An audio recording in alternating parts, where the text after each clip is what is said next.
नमस्कार, स्वागत है आप सभी का। मैं हूं आपके साथ कुमार कुणाल धीरज। खबरों की शुरुआत इस वक्त की बड़ी खबर से करते हैं जो बिहार के सासाराम से आ रही है, जहां एक बार फिर पुलिस टीम पर हमला हुआ है। बिहार से यह बड़ी खबर हम आपको बता रहे हैं, जहां पुलिस टीम पर हमला किया गया है। खबर सासाराम से है। मुफस्सिल थाना क्षेत्र में एक वारंटी को गिरफ्तार करने गई मुफस्सिल थाना की पुलिस पर ग्रामीणों ने हमला कर दिया, जिसमें एक महिला जवान सहित 4 पुलिसकर्मियों को चोट लगी है। सभी को इलाज के लिए सासाराम के सदर अस्पताल लाया गया।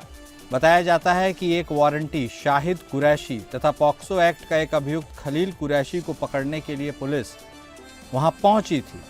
इन दोनों को जब पुलिस वारंटियों को पकड़कर ले जाया जाने लगा तो उनके परिजन तथा गांव के कुछ लोग पुलिस पर पत्थरबाजी करने लगे। मारपीट और धक्का मुक्की कर दोनों पकड़े गए वारंटी को छुड़ा लिया। इस घटना में हवलदार राजेंद्र सिंह को गंभीर चोट लगी है। साथ ही दारोगा शत्रुघ्न सिन्हा, जवान सुनील कुमार के अलावा एक महिला जवान सुनीता कुमारी को भी चोटें आई हैं। चूंकि रोहतास के एसपी रोशन कुमार का कहना है कि छापामारी में गए जवान हेलमेट तथा बॉडी प्रोटेक्टर पहने हुए थे, जिस कारण गंभीर चोट नहीं लगी है। मुफस्सिल थाना की पुलिस ने इस मामले में 20 नामजद सहित कई अज्ञात लोगों पर केस दर्ज कराया है। साथ ही हमलावरों की गिरफ्तारी के लिए लगातार छापेमारी की जा रही है। हमले में चोटिल जवानों की स्थिति फिलहाल चिंता से बाहर बताई जा रही है। तो हमारे संवाददाता मोहम्मद दानिश हमारे साथ जुड़ गए हैं इसी खबर पर, उनसे अपडेट लेंगे, बातचीत करेंगे। जी दानिश, देखिए बिहार में कोई पहली दफा नहीं है। बिहार में पुलिस टीम पर हमला होते आया है और इसी कड़ी में एक और चैप्टर यह जुड़ा है। ऐसे में क्या वह मुद्दा था, किस वजह से पुलिस पार्टी वहां गई थी, उस पर हमला हुआ, और पूरा अपडेट के साथ मौजूदा स्थिति भी दे दीजिए। देखिए कुणाल, ये 2 वारंटी थे, उसके के छानबीन में पुलिस वहां पहुंची थी और वो उन्हीं को गिरफ्तार करने के लिए जब वहां पहुंचे तो वहां कुछ लोगों ने पुलिस पर अटैक कर दिया, जिसके बाद जो है पुलिस को वहां से अपनी जान की सुरक्षा को लेकर भागना पड़ा। अभी जो है पुलिस उन सभी जितने भी नाम दर्ज है उन सब की तलाश कर रही है और पुलिस ने जो है सभी के लिए एक मतलब टीम को गठन करके जो है जितने भी लोग इसमें शामिल है सबकी गिरफ्तारी के लिए जो है अलग अलग जगह जो है छापेमारी की जा रही है। कौन कौन थे इस टीम में दानिश, और इसमें किनकी स्थिति फिलहाल गंभीर है और या फिर सबकी स्थिति सामान्य है? देखिए अभी तो सबकी स्थिति समान है। जो जैसे कुछ पुलिसकर्मी को चोट आई थी, जिनका इलाज जो है वहाँ अस्पताल में चला था, जिसके बाद जो है सभी अभी स्थिति सबकी समान है। मगर यही है कि जो बार बार घटना बिहार में पुलिस पर अटैक, आप जब पुलिस ही सुरक्षित नहीं है बिहार में तो आम जनता की मतलब परेशानी बढ़ सकती है। लगातार विपक्ष है इस पर हमला कर रहा है। बार बार उससे विपक्ष जो है क्राइम बुलेटिन को अपने फेसबुक के जरिए या सोशल मीडिया के जरिए जो है बार बार सरकार को घेरने का काम भी कर रही है। तो इस पर और एडीजी लॉ एंड ऑर्डर ने भी इस पर साफ साफ कहा कि अगर प्रशासन को, अगर पुलिस को अगर जरूरत पड़े तो वो फायर तक कर सकते हैं। मगर पहले क्या है कि पहले उस मामले को आराम से अपने स्तर से उसको समझा ले, उनको सॉल्व कर ले। अगर जरूरत पड़े तो वो गोली भी चला सकते हैं। ठीक है, बहुत शुक्रिया दानिश आपका हमारे साथ जुड़ने के लिए और तमाम जानकारी देने के लिए। तो हमारे संवाददाता मोहम्मद दानिश बता रहे थे कि किस तरह पुलिस टीम पर वहां पर हमला हुआ। कुछ अभियुक्तों को पकड़ने के लिए पुलिस की टीम वहां पर पहुंची थी, लेकिन उसके बाद ग्रामीणों की तरफ से रिटेलिएट किया गया और इस रिटेलिएशन में जो पुलिस टीम थी उसे चोटें आई है। हालांकि फ़िलहाल अभी सभी की स्थिति सामान्य है, कोई विशेष चिंता की बात नहीं है, लेकिन कुछ लोगों के खिलाफ, अज्ञात के खिलाफ भी और नामजद के खिलाफ भी धाराएं पंजीकृत कर ली गई हैं और जल्द से जल्द उन्हें गिरफ्तार करने की कोशिश की जा रही है।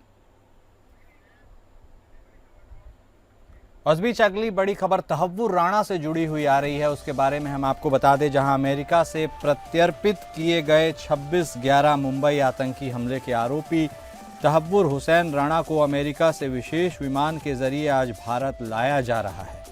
वह गुरुवार दोपहर दिल्ली पहुंचेगा, जहां उसे राष्ट्रीय जांच एजेंसी यानी एनआईए द्वारा औपचारिक रूप से गिरफ्तार किया जाएगा। इसके बाद उसे राजधानी की तिहाड़ जेल में रखा जाएगा, जहां उसकी सुरक्षा को लेकर विशेष इंतजाम किए गए हैं। इससे पहले राणा को दिल्ली की पटियाला हाउस कोर्ट में पेश किया जाएगा, जहां एनआईए आरोपी की कस्टडी की मांग करेगी।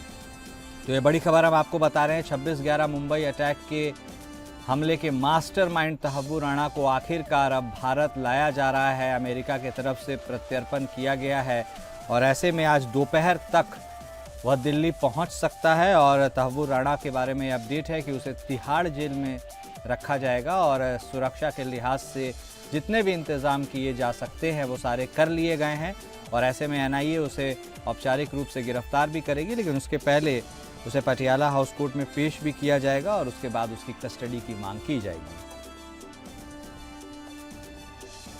मुंबई हमले के आरोपी तहव्वुर राणा की पेशी होगी और आज अंततः वो भारत आ रहा है और अमेरिका की तरफ से यह प्रत्यर्पण स्वीकार किया गया। और उसके बाद हालांकि उसने अमेरिका के सुप्रीम कोर्ट में भी याचिका लगाई थी, लेकिन वह अस्वीकार हो गई और उसे अंततः भारत भेजा गया।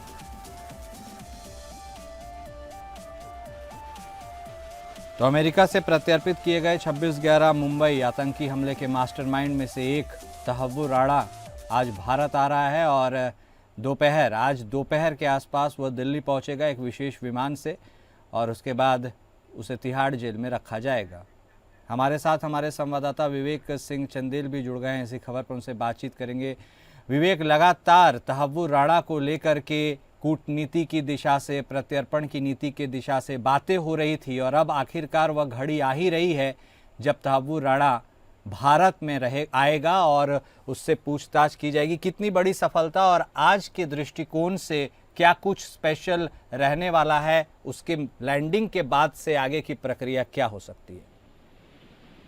बिल्कुल, अगर देखा जाए तो इस मामले में चूंकि इसको लेके इतनी ज्यादा सिक्योरिटी बरती जा रही है कि जहां क्या वो दिल्ली एयरपोर्ट पे लाया जाएगा या पालम स्पेशल जो टेक्निकल टर्मिनल है उस पर लाया जाएगा, सभी जगहों पे इसके लिए पूरी व्यवस्था की गई। वहीं हम आपको ये भी बता दें कि चूंकि जब वो भारत लाया जाएगा, लाए जाने के बाद उसको कोर्ट में पेश किया जाना है। ऐसे में चूंकि एनआईए का जो मामला है उस मामले में इसकी पहली पेशी होनी है, जैसा कि उम्मीद जताई जा रही है। तो उसको लेकर सुबह से ही, चूंकि आज कोर्ट में छुट्टियां हैं, लेकिन बावजूद इसके पटियाला हाउस कोर्ट में सुरक्षा के चाक चौबंद इंतजाम किए गए हैं। वहीं बात करें उसको एयरपोर्ट से लाने की, तो उसके लिए लाने के लिए भी रूट बनाए गए हैं। जो मीडिया पर्सन्स हैं उनको भी एयरपोर्ट, चाहे वो पालम हो या ये एयरपोर्ट जो मेन एयरपोर्ट है, टर्मिनल है, वहां से काफी दूर पे मीडिया का जमावड़ा रखा गया है और उसको पूरी तरीके से उसको सिक्योर रखा गया है कि वो किस गाड़ी से जाएगा या उसको कैसे लेके जाया जाना, उसके लिए कुछ डमी व्हीकल्स का भी अरेंजमेंट किया जा रहा। तो ये तमाम चीजें हैं, पूरी तरीके से सिक्योरिटी को रखते हुए ये अरेंजमेंट किए गए हैं। बात करें हम पटियाला हाउस कोर्ट उसकी पेशी की, तो नरेंद्र मान इनको स्पेशल पीपी सेंटर ने स्पेशली अपॉइंट कर दिया है, क्योंकि 2009 में जो एनआईए की तरफ से इस मामले में एफआईआर दर्ज की गई थी, उस एफआईआर के तहत उसकी भारत लाने के बाद उसकी पेशी की जाएगी। क्योंकि आज छुट्टी है, इस वजह से उम्मीद ये जताई जा रही है कि स्पेशल कोर्ट के सामने उसको पेश किया जाएगा और इसके बाद कल जब कोर्ट खुलेगा तो उसको पेश करके फिर से उसके रिमांड की बात की जाएगी। लेकिन आज उसको यहाँ लाया जाएगा, मेडिकल कराया जाएगा, इसके बाद उसको पेश किया जाएगा, तब उसको तिहाड़ जेल भेजा जाएगा, क्योंकि तिहाड़ जेल में उसके रखने के पूरे अरेंजमेंट किए गए हैं। क्योंकि जो सूत्र हैं वो ये बता रहे हैं कि पहले तो उसको हेडक्वार्टर लाने के बाद, जो पेशी के बाद जब उसको जेल में रखा जाएगा, उसके बाद तो देश भर के कई जगहों पे उसको लेके जाना पड़ेगा, क्योंकि जो 26/11 के जो ये हमला हुआ था, उस हमले से जुड़े हुए और तमाम चीजें क्या थी, इसमें क्या क्या कंस्पिरेसी की, इसमें कौन कौन लोग शामिल थे, डेविड कोलमैन, हेडली समेत और क्या क्या चीजें इनके साथ जुड़ी हुई थी, कौन कौन और लोग सहयोग में थे। तो एनआईए को इन पूरे मसलों पर जांच करनी है। तो ये बड़ी एक देखा जाए तो एनआईए के लिए एक बहुत बड़ा विषय है, क्योंकि उसको यूएस से लाया जा रहा है। सबसे बड़ी बात यह है कि उसने वहां की सुप्रीम कोर्ट में भी एक एप्लीकेशन लगाई थी, जिसमें ये कहा गया था उसका एक्स्ट्राडिशन न किया जाए, क्योंकि उसको जान से खतरा है। लेकिन बावजूद उसके सुप्रीम कोर्ट, जो यूएस की सुप्रीम कोर्ट है, उसने उसकी मंजूरी दे दी थी और उसके बाद ही उसका प्रत्यर्पण किया जा रहा है। और 2020 में इसके प्रत्यर्पण की कार्रवाई शुरू की गई थी, लेकिन इसके सुप्रीम कोर्ट ऑफ यूएस के सुप्रीम कोर्ट में एप्लीकेशन लगाए जाने की वजह से इसका एक्स्ट्राडिशन नहीं हो पा रहा था। लेकिन सुप्रीम कोर्ट का फैसला आने के बाद फिर इसका एक्स्ट्राडिशन किया जा रहा और आज ये भारत आएगा और इस मामले में जो एनआईए ने मुकदमा दर्ज कर रखा है, उसकी जो जांच पड़ताल है वो पूरी की जाएगी। उस दौरान इसकी सिक्योरिटी और चीजों की बाकायदे व्यवस्था रखी जाएगी। और एक चीज ये भी बहुत महत्वपूर्ण है कि क्योंकि इस मामले में मुंबई में ये हमला हुआ था, लेकिन इसकी जांच दिल्ली में की जाएगी। इसके लिए सभी डॉक्यूमेंट्स और जो पेपर्स और डिटेल्स हैं वो यहाँ मंगा ली गई हैं। तो ये तमाम चीजें हैं जिसके ऊपर केंद्रित रह के ये चीज अभी आगे बढ़ने वाली है, जिसका हमें आगे आने वाले समय में और चीजों जिसका पता चल पाएगा। जी ठीक है, बहुत धन्यवाद विवेक आपका हमारे साथ जुड़ने के लिए, विस्तार से तमाम जानकारी देने के लिए। और इस बीच अगली बड़ी खबर जम्मू कश्मीर से आ रही है, जहां एक बार फिर से वहां पर एनकाउंटर की सूचना मिली है। जम्मू कश्मीर के किश्तवाड़ में एनकाउंटर की एक और घटना सामने आई है। तो यह बड़ी खबर आपको बता रहे हैं हम, जम्मू डिवीज़न की यह खबर है। और जम्मू डिवीज़न के किश्तवाड़ ज़िले के छत्रू इलाके में सुरक्षा बलों और आतंकवादियों के बीच एनकाउंटर जारी है। इससे पहले आज दिन में ही उधमपुर ज़िले के सुरक्षा बलों और आतंकियों के बीच एनकाउंटर चल रहा था। यहाँ पर 2 से 3 आतंकियों के घिरे होने की संभावना जताई जा रही है। इस समय यदि संख्या के लिहाज से बात करें तो कुल 2 एनकाउंटर चल रहे हैं। सुरक्षा बलों को किश्तवाड़ ज़िले के छत्रू क्षेत्र में संदिग्ध गतिविधि के बारे में खुफिया जानकारी मिली थी और इसके बाद इलाके की घेराबंदी भी कर दी गई थी। गहन तलाशी अभियान भी चलाया गया। तलाशी अभियान के दौरान छिपे आतंकवादियों की ओर से सुरक्षा बलों पर भारी गोलीबारी शुरू कर दी गई, जिससे वहां पर एनकाउंटर शुरू हो गया। एनकाउंटर के बारे में एक अधिकारी ने बताया कि अभी भी दोनों ओर से गोलीबारी जारी है। हमारे साथ हमारे संवाददाता शेख दाऊद जुड़ गए हैं इस खबर पर, उनसे बातचीत करेंगे। शेख, मौजूदा स्थिति क्या है? क्योंकि जम्मू कश्मीर में ऐसा अब लगता है कम ही हो सकता है कि एनकाउंटर ना हो सुरक्षा बल और आतंकवादियों के बीच, यह घटना आम होती चली गई है। वर्तमान स्थिति के बारे में बता दीजिए कि वहां पर कैसे माहौल हैं और अभी ताज़ा घटनाक्रम क्या है? कुणाल, बिल्कुल सही आपने बताया कि जिस तरह यहाँ पे सुरक्षा बल कह रहे हैं कि इसमें कमी आ रही है। बात कहीं ना कहीं जम्मू के, अगर हम जम्मू सेक्टर की बात करें तो इससे पहले कठवा में और कल उधमपुर में सुबह फायरिंग हुआ। उसके बाद किश्तवाड़ डिस्ट्रिक्ट में एक इनपुट मिला फौज को कि इस एरिया में कुछ मूवमेंट है।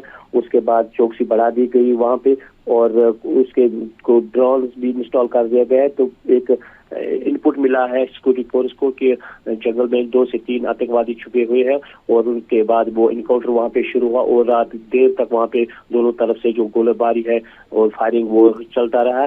बट उसके बाद क्योंकि घना जंगल है वहां पे ऑपरेशन रोक दिया गया है और सुबह जब फौज अभी तक कोई कांटेक्ट नहीं हुआ फिर से, तो कहीं ना कहीं लग रहा है कि जो मिलिटेंट है इसी एरिया में छुपे हुए हैं और बड़े पैमाने पर तलाशी कार्रवाई जारी है। ठीक है, बहुत शुक्रिया आपका शेख हमारे साथ जुड़ने के लिए और तमाम बातचीत करने के लिए।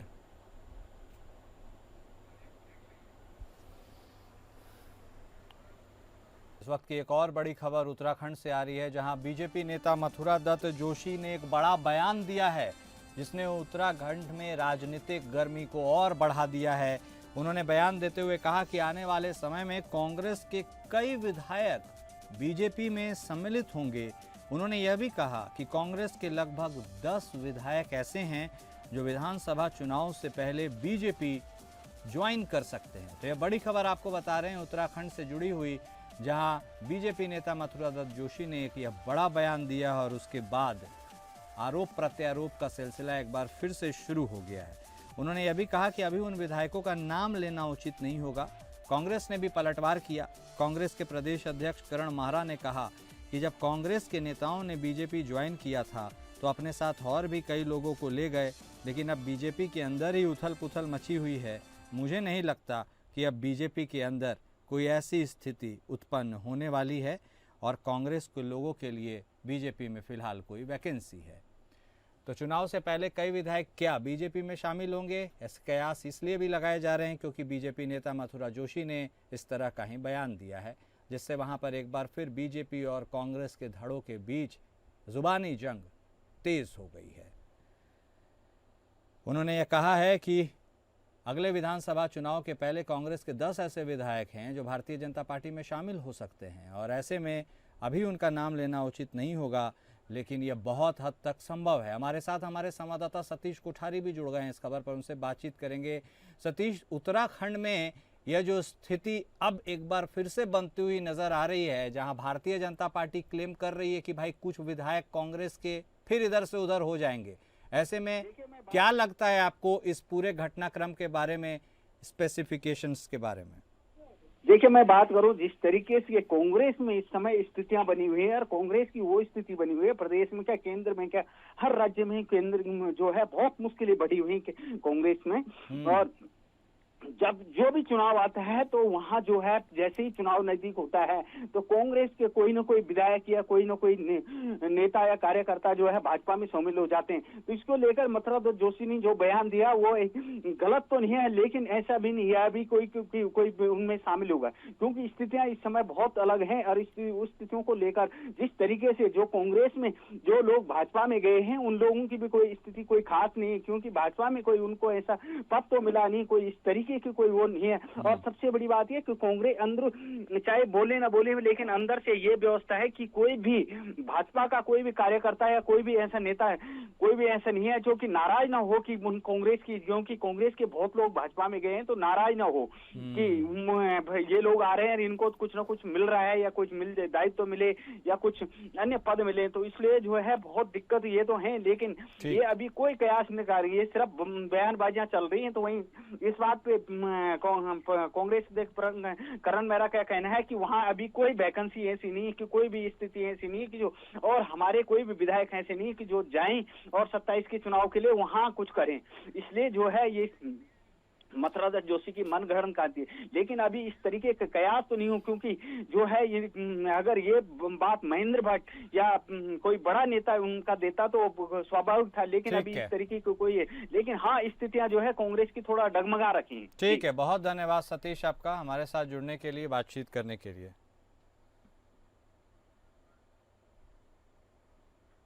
उत्तर प्रदेश की राजधानी लखनऊ में मौसम ने करवट ली है और इस बार इस करवट के चलते बारिश देखने को मिली है। इलाकों में हल्के से मध्यम बारिश देखने को मिली है। सुबह से ही सूर्य देवता नजर नहीं आए और हल्का अंधेरा सा छाया रहा, लेकिन देर रात शुरू हुई बारिश ने तपिश और उमस से लोगों को बड़ी राहत दी है। बीते कई दिनों से लखनऊ समेत उत्तर प्रदेश के कई ज़िलों में तापमान में लगातार बढ़ोतरी दर्ज की जा रही थी। लखनऊ में अधिकतम तापमान 38 डिग्री सेल्सियस से पार पहुंच गया था, जिससे शहरवासियों को चिलचिलाती धूप और उमस भरी गर्मी का सामना करना पड़ रहा था। हालांकि गुरुवार सुबह को आई बारिश ने मौसम को सुहावना बना दिया और लोगों ने राहत की सांस ली। चारबाग, हजरतगंज, गोमती नगर, आलमबाग, अलीगंज, इंदिरा नगर समेत कई इलाकों में बारिश हुई। बच्चों से लेकर बुजुर्गों तक हर कोई बारिश का आनंद लेता नजर आया। सड़कों पर ठंडी हवाएं चली और बारिश की फुहारों ने लोगों का मन मोह लिया।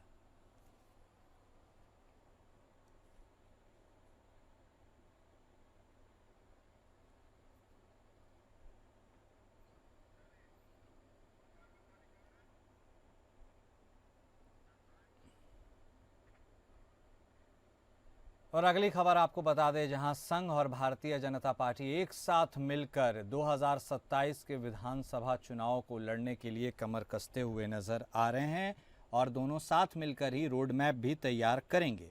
इसके लिए रोजगार, रिक्त सरकारी पदों पर भर्ती और किसानों गरीबों से जुड़े मुद्दे पर खास फोकस होगा। इस संबंध में मंगलवार को संघ के सह कार्यवाहक डॉक्टर कृष्ण गोपाल की मौजूदगी में संघ के आर्थिक समूह के साथ समन्वय बैठक में जनता के फीडबैक के आधार पर सरकार को काम करने का सुझाव दिया गया। निराला नगर स्थित सरस्वती शिशु मंदिर में संघ के सभी घटक प्रमुखों और सरकार के कई मंत्रियों की मौजूदगी में बैठक हुई। इस दौरान सहकारिता समेत कई विभागों में भर्ती न होने पर चर्चा हुई। संघ ने सरकार को रोजगार की दिशा में तेजी से काम करने और सरकारी विभागों के रिक्त पदों पर भर्ती का सुझाव दिया। किसानों को कर्ज से निजात दिलाने और उनकी समस्याएं सुलझाने पर ध्यान देने को कहा गया।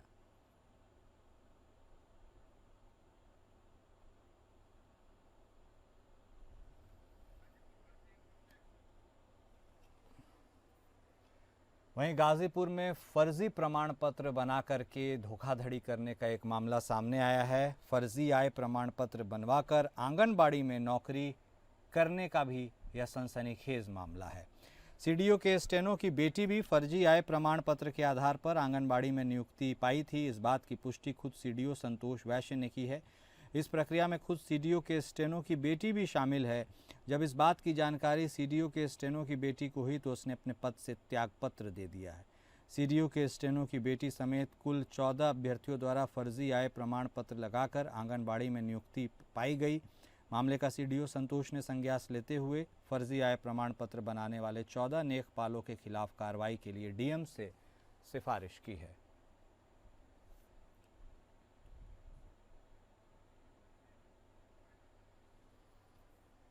और फिलहाल इस बुलेटिन में अभी के लिए बस इतना ही। नमस्कार।